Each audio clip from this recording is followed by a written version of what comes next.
Good morning, everybody. Welcome back to my series on my game jam game development. Here are some things that happened while you were away. There's something very important that I want to put in the priorities list, and it's something that you don't want to forget when you are developing. Attributions. Just to touch on this for a second, your attributions are very important. For those of you who aren't familiar with this usage of the term, this refers to giving credit. The giving credit part, I am going to be, now as far as giving credit goes, I want to make sure that I credit any music sources that I take from. I'm going to be crediting any sound sources in general, and I want to make sure that, twice I told myself that, I want to make sure that I credit the folks who provided the graphics. So these are the tentative graphics. I'm definitely using Companion Wolf and G-Style. I think that I'm using Jackson Maras, and I might be using Mimicry's sci-fi assets. I think that if I'm going to use Mimicry's sci-fi tiles, that I'm going to use Jackson Maras sci-fi assets as well. But you want to make sure that you give a proper attribution or credit properly in your game. So this way anybody who's playing will know where you got these resources, and you also don't want to be using any resources for which you don't have the license to use, depending on how you're going to be distributing your game. If you're going to be distributing your game commercially, you want to make sure that you have the license for each thing that you plan to include in your game. That can be kind of a difficult subject for some. It's not super difficult once you start actually reading and paying attention to license. So please give credit where it's due. Don't distribute things you don't have the right to distribute. And if you're making a game for the Smile Game Builder Game Jam, don't have it full of copyrighted assets and music and stuff that you don't own or that you don't have the license to use. Make sure that you have the license to use it. All right, so that's enough of that. We have updated our mechanics section. So planned mechanics, and we are going to be using, as said before, a different kind of mechanic for each map, and we are not going to use the same mechanic twice. We are not going to use, for example, if we use a labyrinth mechanic in one of these maps, we're not going to use it again later. Although I was thinking about this, it might be fine to do this sort of gauntlet style there at the end of the game and have all of the mechanics come into play one after the other, or perhaps simultaneously in the last area. So what we are going to do is we'll be tentative about that. Labyrinth. This is probably going to be the easiest one. It's going to be the one that I do first, and it's still going to be time consuming. So we are definitely going into kind of panic mode as far as creating something for the jam. But I can tell you now that with all that I want to put in this and how simple it is actually going to be, I will continue development on this after the jam. I'm going to make sure I have a demo submitted for the jam, and then the full game will continue development after that, and I will continue this series on this game so that we can continue to document as much as possible a game made Smile Game Builder front to back. But it is going to take me longer. The reason for that is I work full time and I can't devote every single day to development. Okay, so here are the planned mechanics.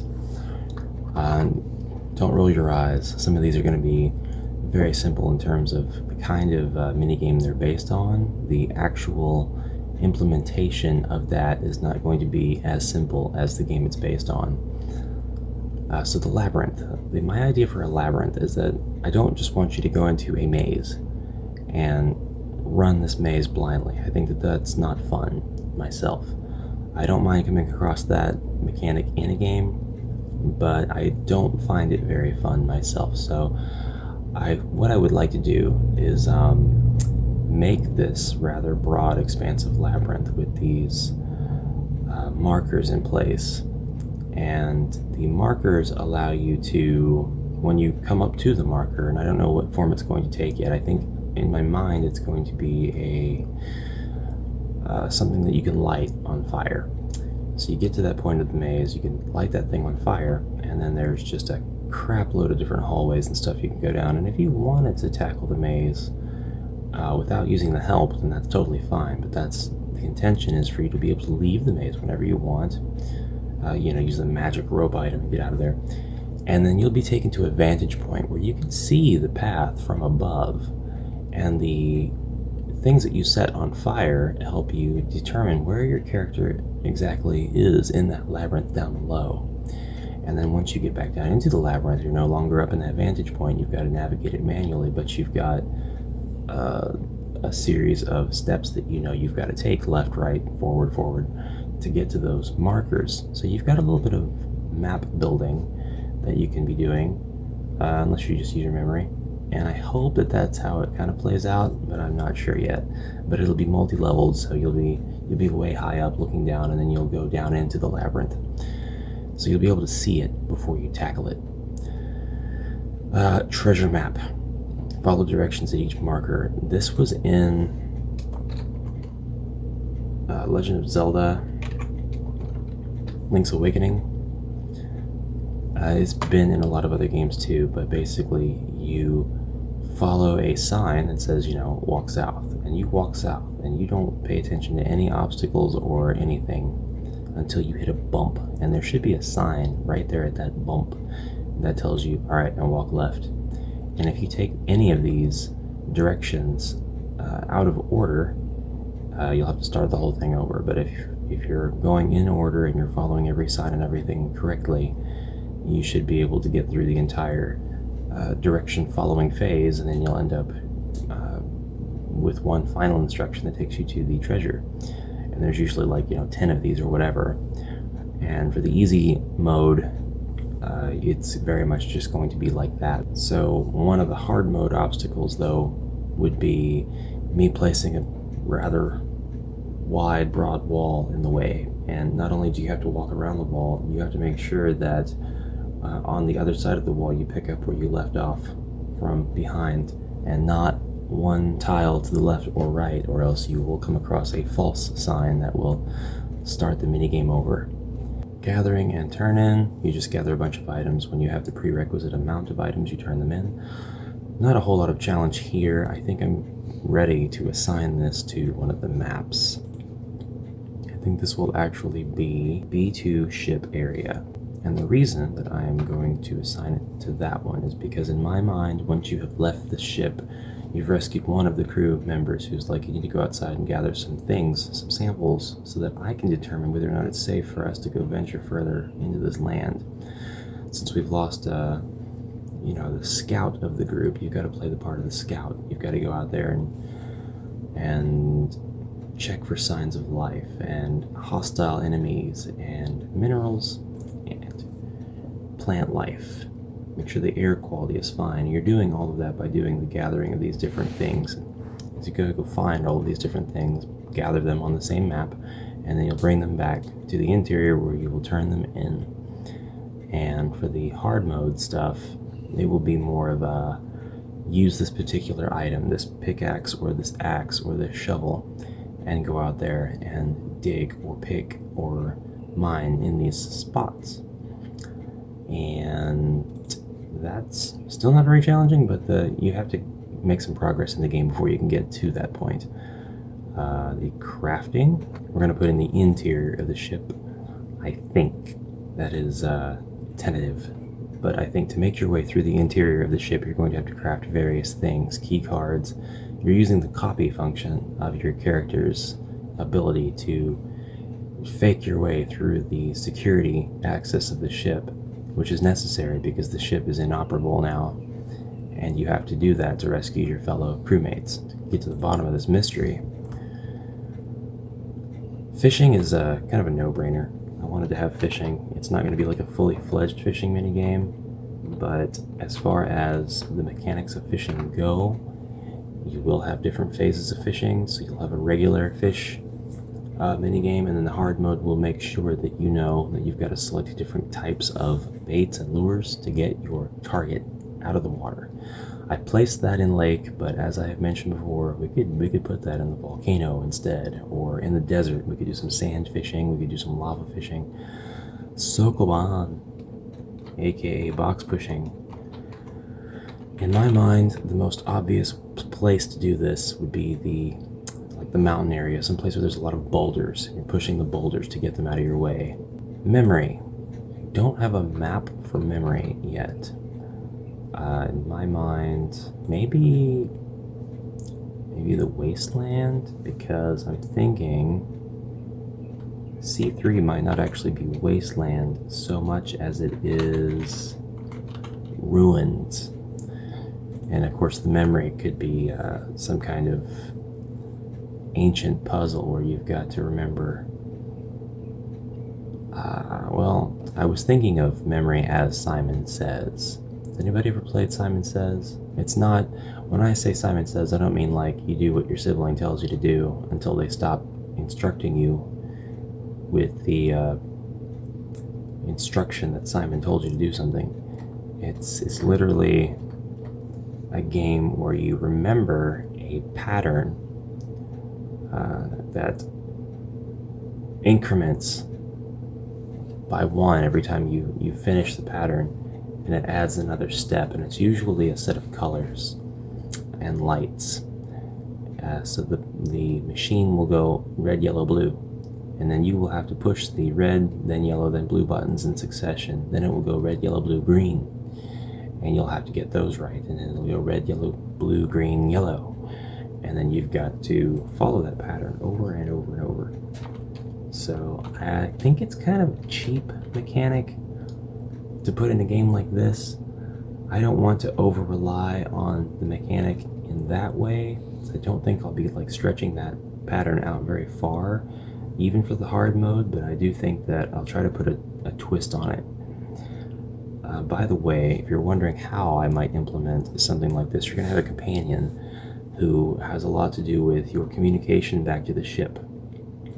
And they're going to have a lot to do with the analysis of the environment, things like that. So, for, like Simon Says, they're going to be feeding you instructions on what kinds of frequencies you're going to have to set your radio to in order to use some sonar to get what you're trying to achieve. Particulars, I'll figure that out as I get there.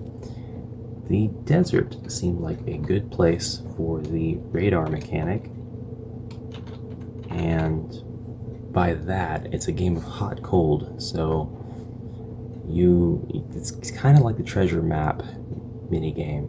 It's not quite the same. You aren't following a set of instructions. You are a set of instructions? A set of steps. Alright.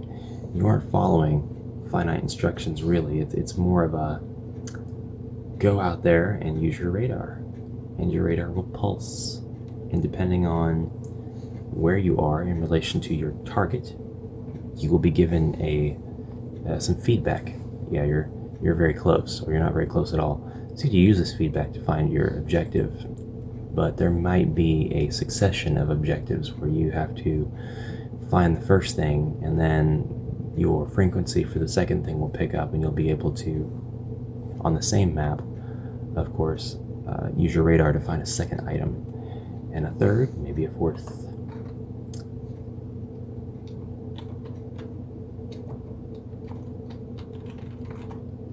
So possibly for the interior of C3, which is more ruins, we'll be doing trivia. And this is more of a, you've got access to this information in the game. It's not like trivia, like who won the World Series in 1946. You are able to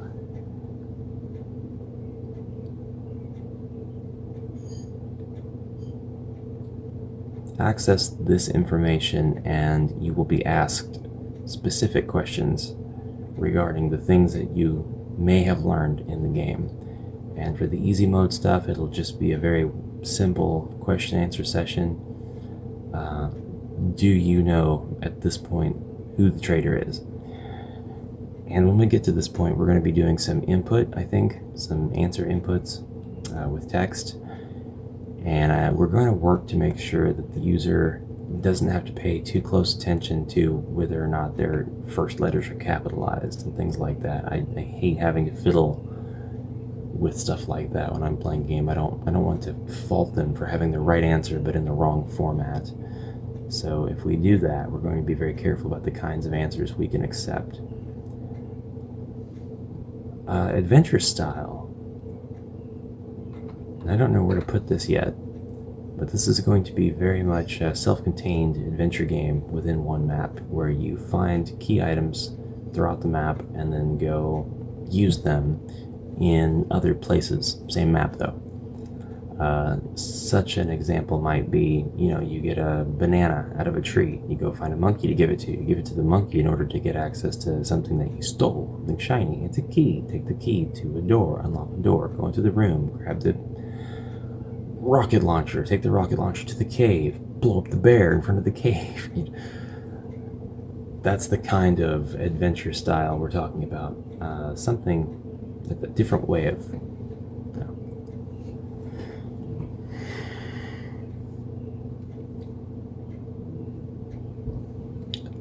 referencing this might be Legend of Zelda Link's Awakening again, but you can find this mechanic in many games. The Legend of Zelda series has taken it on as kind of its hallmark, I think.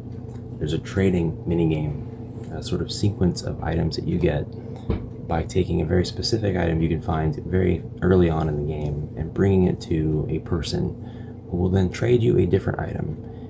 And what the item is kind of a clue to where you need to go bring it and who you need to trade it to. But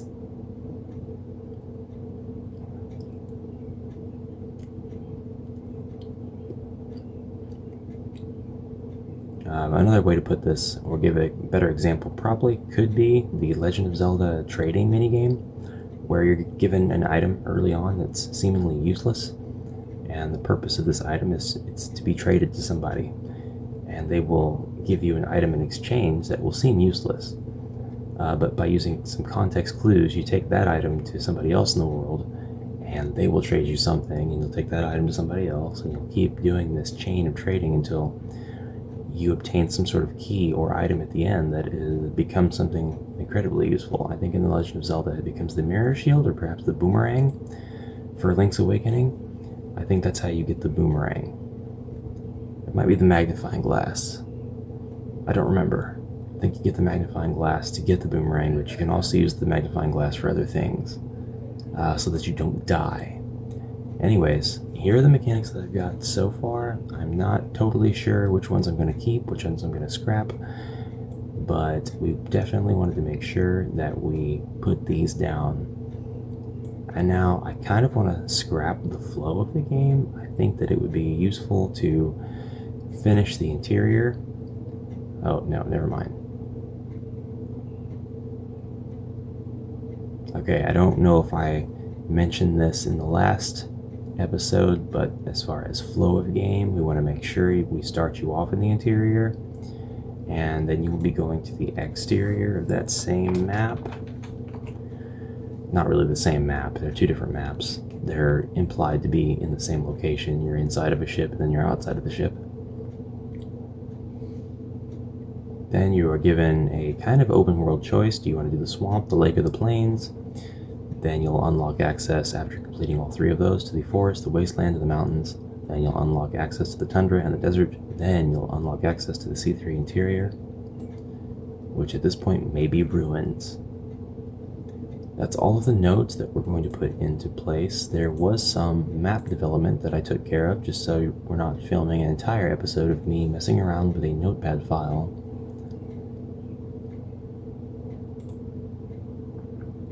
Yep, we actually did a little bit of ship interior. Just a bit.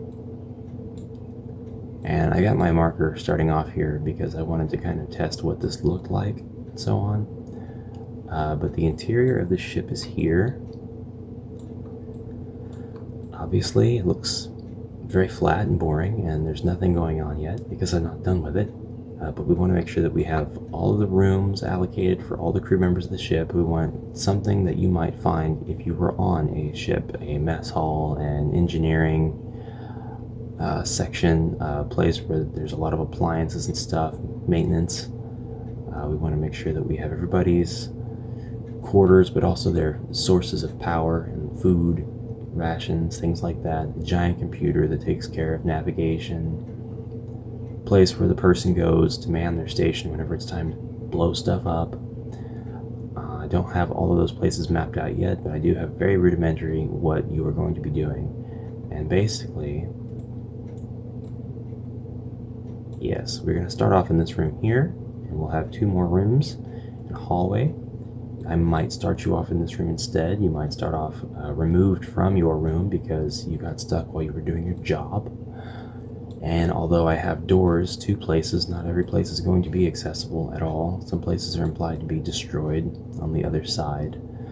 But there will be a lot of things in the way when you are traversing this map. I plan on using a lot of events for things like boulders and wreckage, because there has been some sabotage in the story. And this will be your hub area. You'll visit this area a lot. All of your crew members that you rescue will eventually start populating this area. And then you will be able to exit the ship, tentatively out the side, I don't know yet,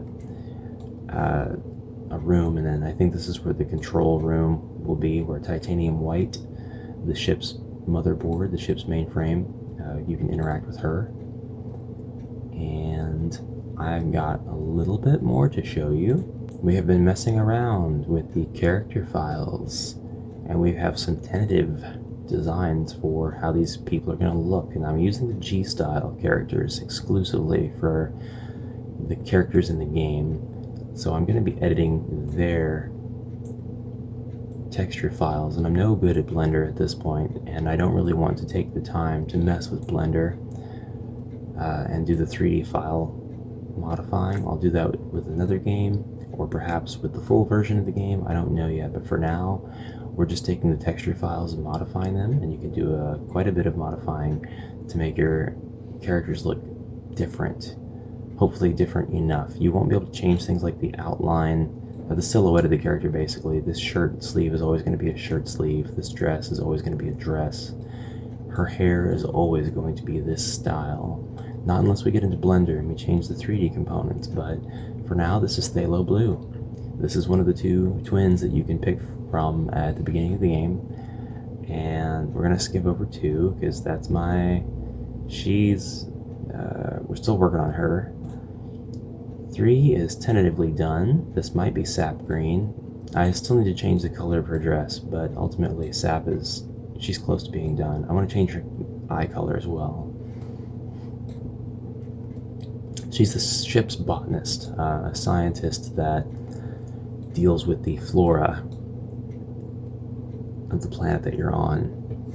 Might as well be the flora and fauna. All 13 of the crew members are going to have these graphics, these 3D models, but they're not all going to be alive and well. So, and then we've got my favorite edit. Not really my favorite, but like for how easy it was to do and how much of a drastic change the character's face took on. I love it.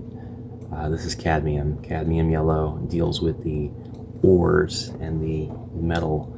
Not flora, not fauna. She's more interested in the elemental makeup of the planets that you're on. And she'll be the one who teaches you how to take materials to the mainframe in order to do copying, and what you should do to gather new materials. We got a little bit of insignia, a little bit of rank information on her dress, the blouse of her dress. We've got some pads on her chest. We will not reveal what those are this time. We might when I figure out myself. Hues on the dress I like very much. I took the bare legs and made them into tights, and it's kind of a Simpsons yellow, but you know, we'll just ignore that.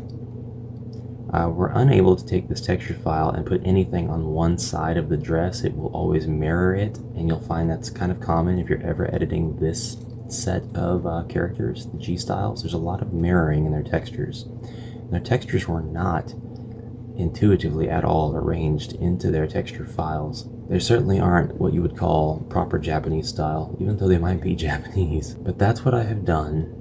That's my progress, and I'm going to keep going from here. We're not going to do too much more notepad development. We really need to get busy on these maps. The game jam deadline is it's coming, and I just get less and less time to work on it, and I suck. So hope you enjoyed, hope you learned something. Stay tuned for the next episode. It won't be long until that gets recorded and aired, but anything at all that I develop while the camera is off, I will always catch you up on and show you with a recap. So till then, bye-bye.